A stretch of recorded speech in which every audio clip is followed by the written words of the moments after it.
A still from Beyond the Clouds. Not many in the Mumbai film industry today speak of Salaam Bombay, which is unfortunate. Mira Nair's film, made in 1988 and winner of the Caméra d'Or at the Cannes Film Festival, has aged better than some of the other parallel and indie cinema being made at the time. Today, its street-level view of Mumbai feels like a vital bridge from Dharavi and Salim Langde Caméra in the 1980s to Satya and Slumdog Millionaire in the 90s and 2000s. On the evidence of Beyond the Clouds, I'd hazard a guess that Majid Majidi has seen Nair's film. The Iranian director's first film in Hindi feels like an updated version of Salaam Bombay, with its gritty visual aesthetic and its focus on children living on or just off Mumbai's streets.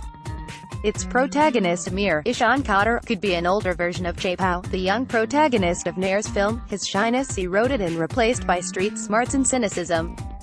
Brothel is a prominent setting in both films, and the sale of a young girl to a pimp occurs in both. But there's one big difference: Salaam Bombay is empathetic, but resolutely clear-eyed, whereas Majidi, as with his previous work in Iran, isn't shy away from sentiment. The opening minutes of the film announce that Majidi's a tourist here, as Amir drives past Mumbai landmarks, Marine Drive, Chhatrapati Shivaji Terminus, the gateway of India. When we first meet him, Amir is a bouncy optimist, convinced that the hard drugs he's selling and the deals he's making with a scary pimp, Shashank Shenda, will be his ticket out of the chal. It's difficult not to be reminded of Danny Boyle's Slumdog Millionaire in the first 30 minutes, not just because the score is by A.R. Rahman, but also because of the propulsion and hustle of the filmmaking.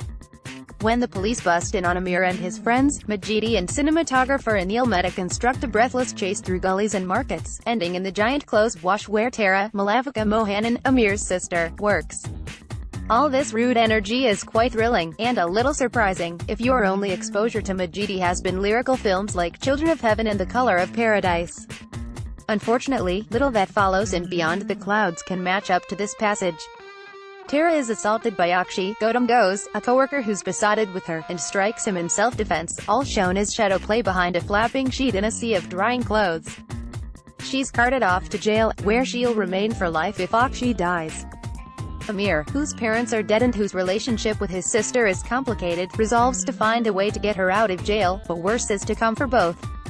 Even as the misery piles up and the siblings become increasingly frantic, screenwriter Maran Kashani introduces a key Majidi motif: the innocence of children. Tara takes over the care of her sickly cellmate's young boy, while Amir, in a strange narrative twist, finds himself looking after the bedridden Akshi's aged mother, G.V. Sharada, and two daughters. He also buys medicines to keep Akshi alive, so that he can testify to his sister's innocence.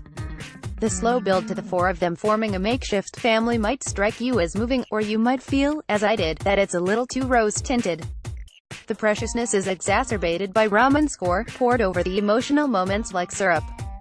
In his first lead role, Ishan Khatter, half-brother to actor Shahid Kapoor, is compellingly fraught. The only time it's clear he doesn't belong to the world his character is from is when Amir speaks to Akshi's daughter in broken English, which isn't quite broken enough. Mohanan, sidelined in the film's second half, has to make do with scenes in which her character is hysterical or where the focus is on her young cellmate. Tanish the Chatterjee, the best-known member of the cast, plays a bad cop. Vishal Bhardwaj wrote the Hindi dialogue, but you wouldn't have guessed it. In the final moments of the film, there are extended scenes of holy celebrations. You can feel Majidi's delight at being able to capture all that color and uninhibited movement. His is a cinema of ripeness, and India is a logical place for him to have made a film. Yet, had it not been Majidi making this, it's debatable whether Beyond the Clouds, which feels like an artfully rendered patchwork of stock Mumbai film moments, would have been on anyone's radar.